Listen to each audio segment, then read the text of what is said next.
Hi, friends, and welcome to the Wine CEO podcast. I'm your host and certified sommelier, Sarah, and I'm so excited you're here. Do you ever feel like wine is totally intimidating? Maybe you get overwhelmed shopping in the wine aisle and have no idea what to buy for that recipe you're cooking. Or maybe you have to bring a bottle of wine to a dinner party with your in-laws and you're nervous to pick one that will taste awful. Well, I'm here to tell you that wine does not have to be stressful. Each week on this podcast, we chat about fun and relatable wine topics that help you learn and feel more confident as a wine consumer. Friends, after a decade in this industry, I know sommeliers can make wine feel snobby or overwhelming, and the average person truly just wants to know, what wine will go with my pizza? How many glasses is too many at a work luncheon? Or how do I know if a wine is sweet? So join me each week as we dive into exciting topics like these and learn about all things wine related. And don't forget to hit subscribe so that you never miss an episode. Let's dive in.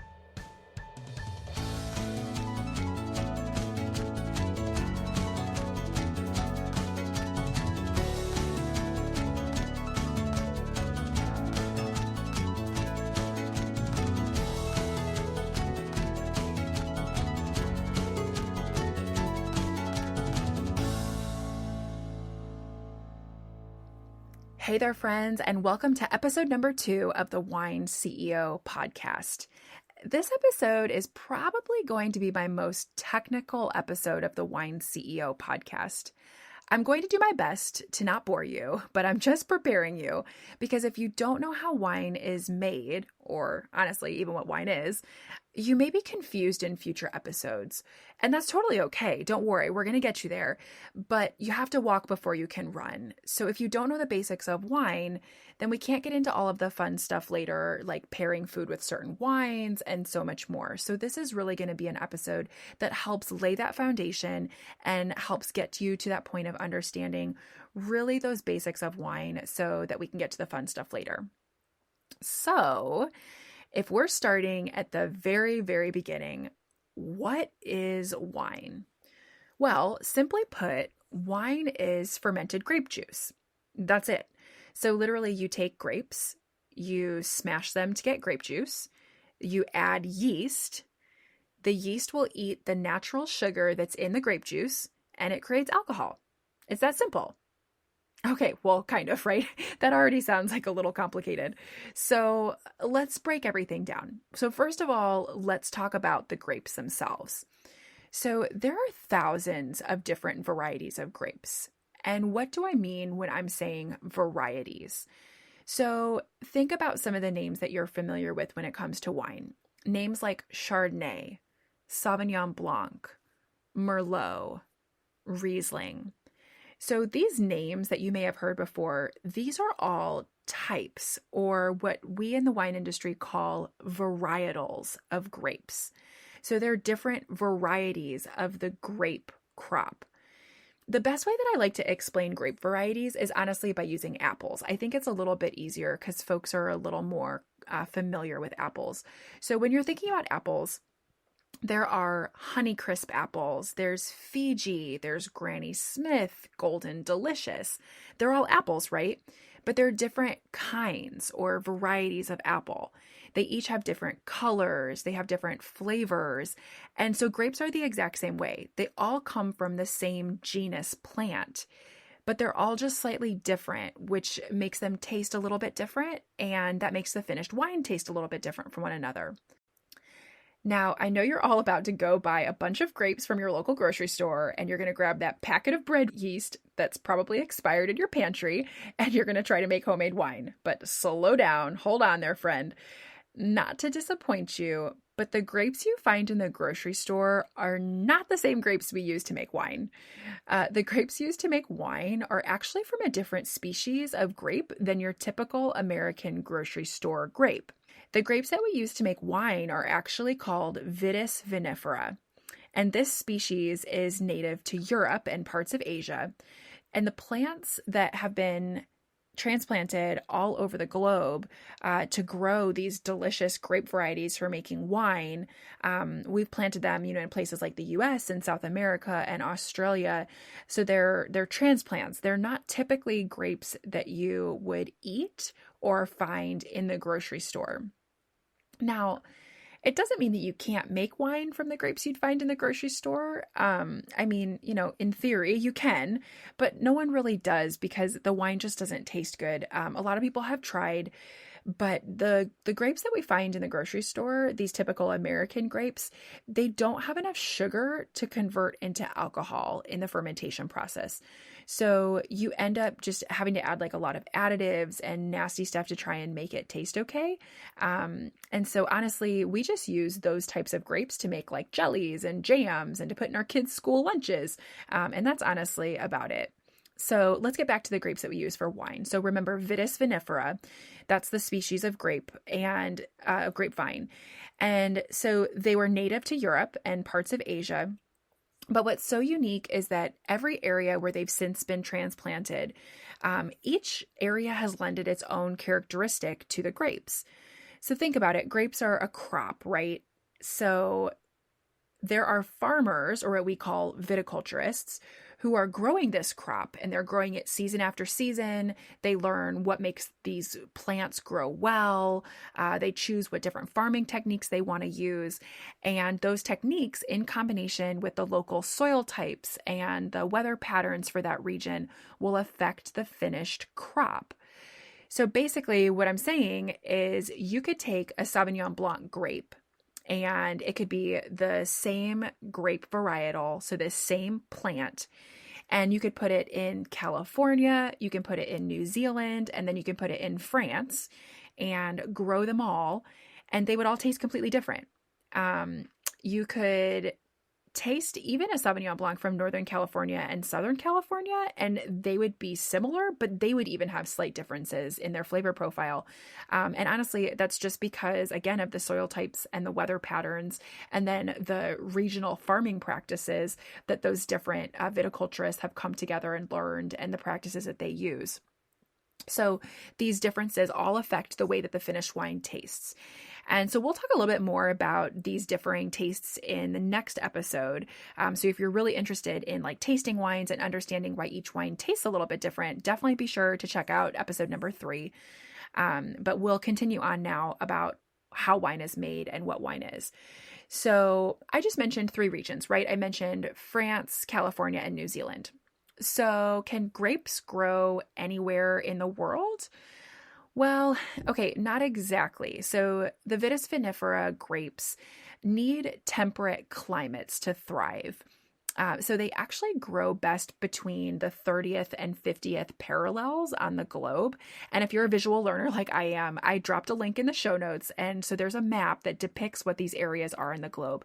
But basically, imagine if you took a map of the entire world and you laid it out on the table, and it was separated into 5 sections. You have the North Pole on the top in section number 1. The South Pole is section number 5 at the bottom. The equator in the middle is number 3. And then your wine regions are basically 2 and 4. So they're in these temperate areas where it isn't too hot or too cold throughout the year. In fact, they're mostly areas where there's like a really cool winter and then a warm summer. And these temperature fluctuations allow the grapevine to be dormant during the winter and then produce really great fruit in the summer. It doesn't mean that you can't grow grapes in like areas outside of these parallels, like in a tropical climate, for example, like Florida, where we're a little bit closer to the equator and it's hot all year long. But honestly, you can only grow certain types of grapes that need a lot of sunlight. And even then, to be honest, they just don't normally taste as good as wine that's from a very temperate climate. The vines need that winter time to be dormant so that the crop gets all of its nutrients at one time and produces better fruit. Obviously, in climates that are too cold, the vine will never get to maturity before it'll freeze. And then in a hot climate, it's just going to keep maturing all year long. And then the plant just never gets a break. So it's going to keep trying to produce fruit over and over again. And it's not going to have that opportunity to take a break and then create your one great crop every year. So temperate regions, right? So in the 30th to 50th parallel, or what I said, right? If you have this map that you're imagining is sections like 2 and 4 on the globe, the main growing regions that you're going to hear about most are in these areas. So France, Italy, Spain, Germany, California, Oregon, Washington State. And then from the Southern Hemisphere, you're going to have like Chile, Argentina, South Africa, New Zealand, Australia. So again, there are a lot of other places that can grow grapes too. I'm just giving you kind of like the basic high level regions here and the common places that you're going to see listed on most wine labels. So that probably sounds like a lot of regions already. But there are a lot of places that grow wine because there's a lot of locations that fit into those temperate requirements for growing grapes. Now, if you've ever heard anyone call a wine New World or Old World, these regions are split according to like wine history. And so all the places that I just mentioned fall into either like a New World or an Old World category. And I'll go into details on this in some future episodes. So you will just have to keep listening. Okay, so we talked a little bit about where grapes are grown, but how is wine made? Well, the viticulturist, right, or the farmer or grape grower, they're going to watch the grapes as they grow and they're going to pick them at the most optimal point. Then the grapes are going to be given over to a vintner or a winemaker, and the vintner is going to crush the grapes. If you've ever seen that I Love Lucy skit, I don't know if you guys love I Love Lucy. I absolutely love that show. I like grew up watching that show, and I just thought it was absolutely hilarious. So there's one episode, and if you've seen it, it's this skit where Lucy and her friend Ethel are stomping on grapes in this like massive wooden vat, and that's what I'm talking about. Just smashing the grapes to get all of that like yummy, sugary juice out. Now, obviously, we don't smash grapes with our bare feet anymore because that's disgusting and also like a major sanitation violation. But we have machines and equipment that will crush grapes now. So when you crush the grapes, what happens to all of the skins and seeds and leaves and other grapefruit material from the plant? Well, it has to be separated off, right? So that all you have left is this juice that you're going to add the yeast to and then ferment. But this stage is interesting, and it'll definitely give the finished wine a lot of its character. This step is highly dependent upon the winemaker. And really, it depends on what the winemaker wants their finished product to taste like all the flavors that they're looking for. And what I mean by this is that some winemakers like to leave the skins and the leaves and the sticks and the seeds and all that other material that they collected when they collected the grapes and then they crushed the grapes. They like to leave all that extra material in contact with the juice for sometimes a few hours during the crushing process, or sometimes even longer, because all of that different material will actually impart flavor into the wine. For example, if you've ever heard someone talk about tannins, these are actually an organic substance and it's found on grape skins. It's on the outside of grape skins, and it can actually create like a bitter or astringent taste in the finished wine. And some winemakers don't like this flavor at all. Like they do not want their wine to taste bitter or have that astringent flavor. So they're going to like quickly separate all of the juice away from the skins and anything else that could impart that bitterness, because they want to prevent that flavor from entering the wine. But there are some winemakers, for example, a lot of folks who make Cabernet Sauvignon, they love this bold flavor that those tannins can bring to the juice. They love the structure. They love that bitterness.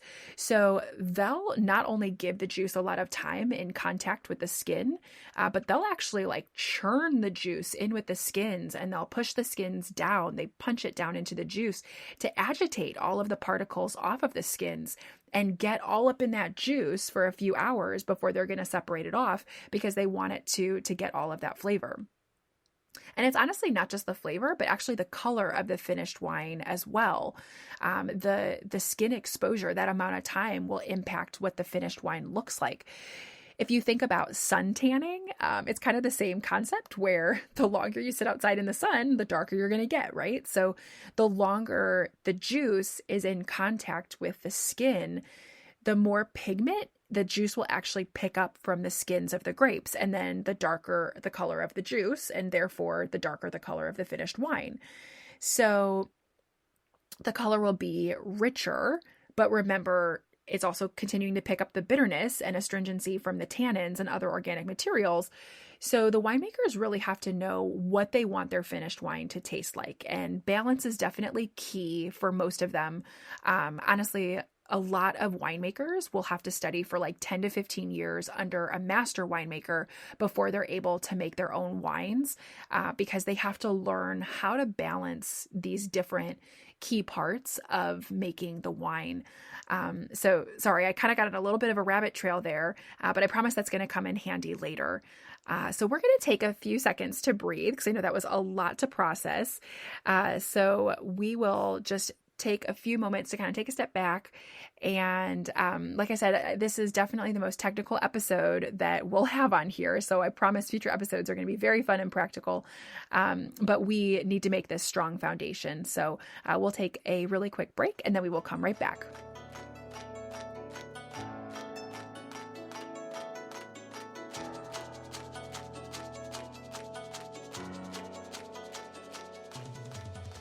Hey friends, if you are loving what you're listening to, head over to my website and sign up for my email distribution list. The link is in my show notes, and this email distribution list is going to be the best way to stay in touch with everything wine CEO related.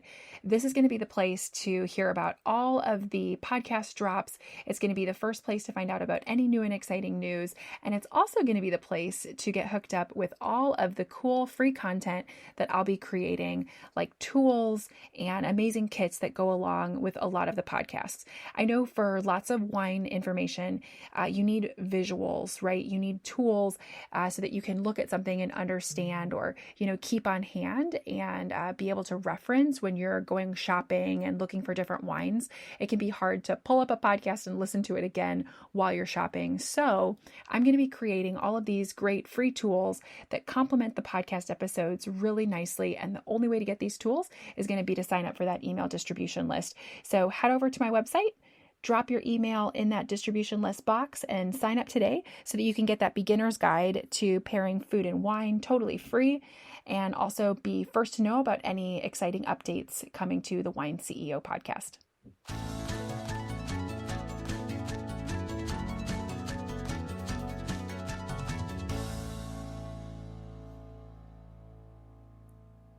Okay, so back from that little breather.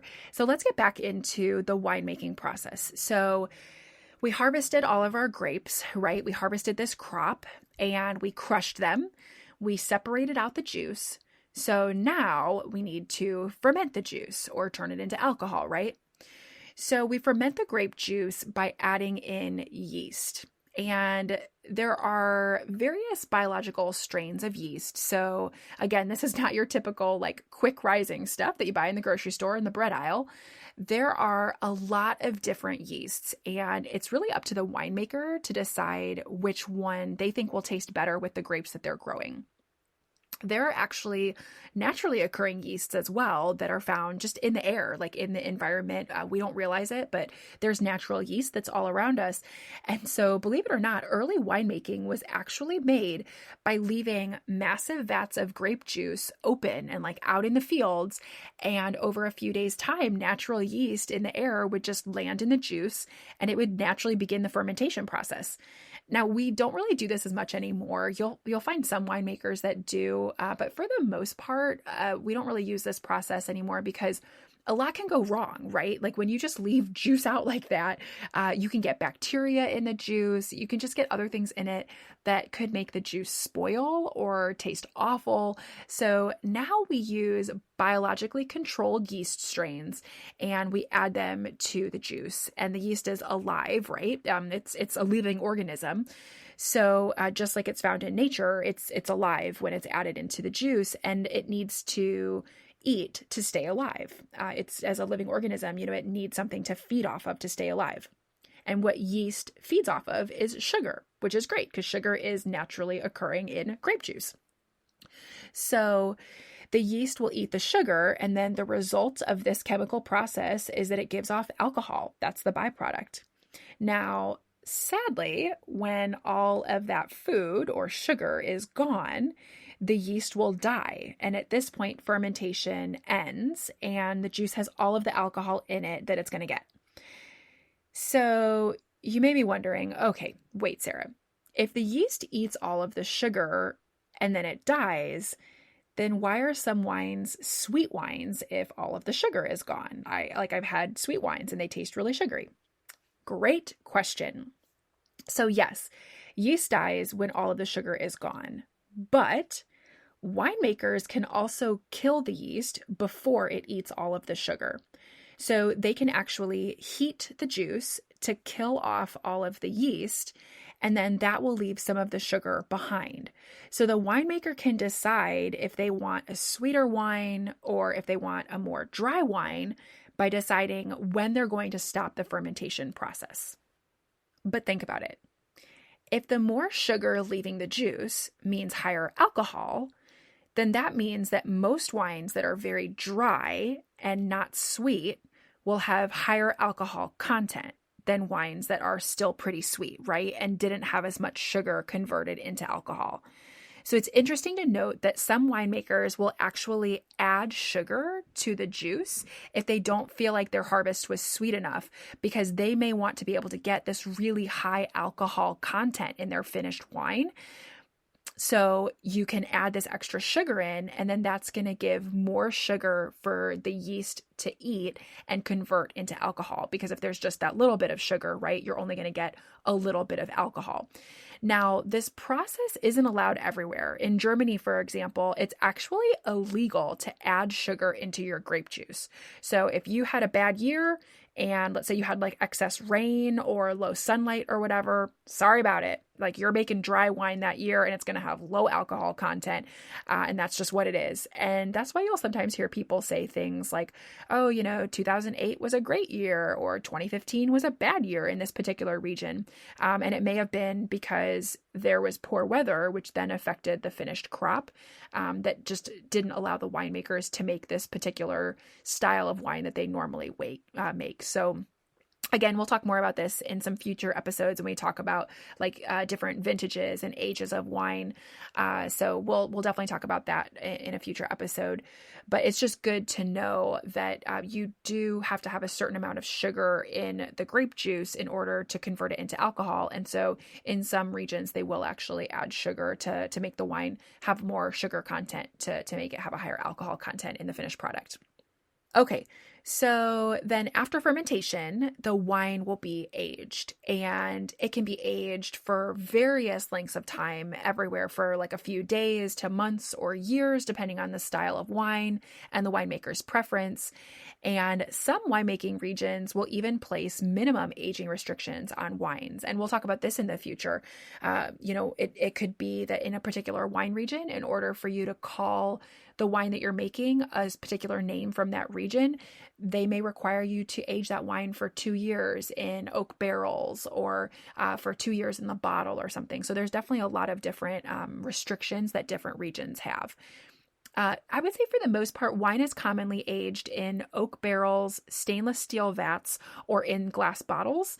And once the winemaker is done aging the wines, some of them will filter the wines. And some of them will add like stabilizers or what we call fining agents, just to make them look prettier and more appealing to drink.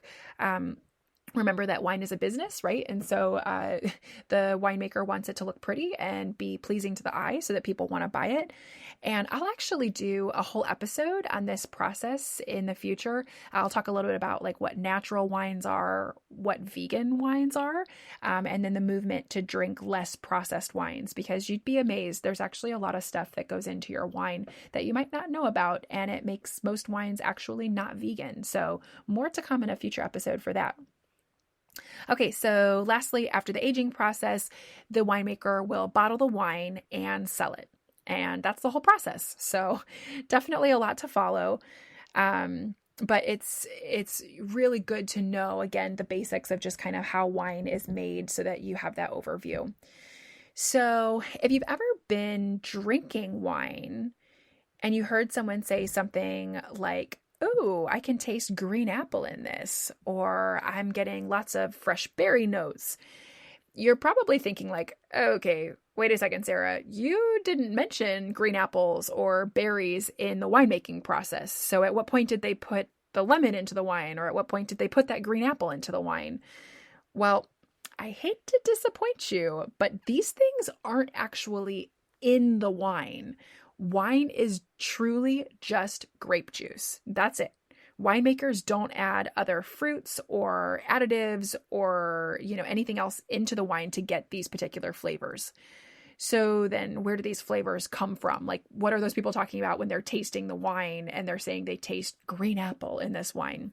Well, first of all, it is a property of the grapes themselves. Some grapes are naturally sweeter than others. Some are more acidic and tart and sour. So remember back to my example at the start of this episode where we talked about apples. So Granny Smith is like a tart and sour apple, right? But Golden Delicious is a little bit sweeter.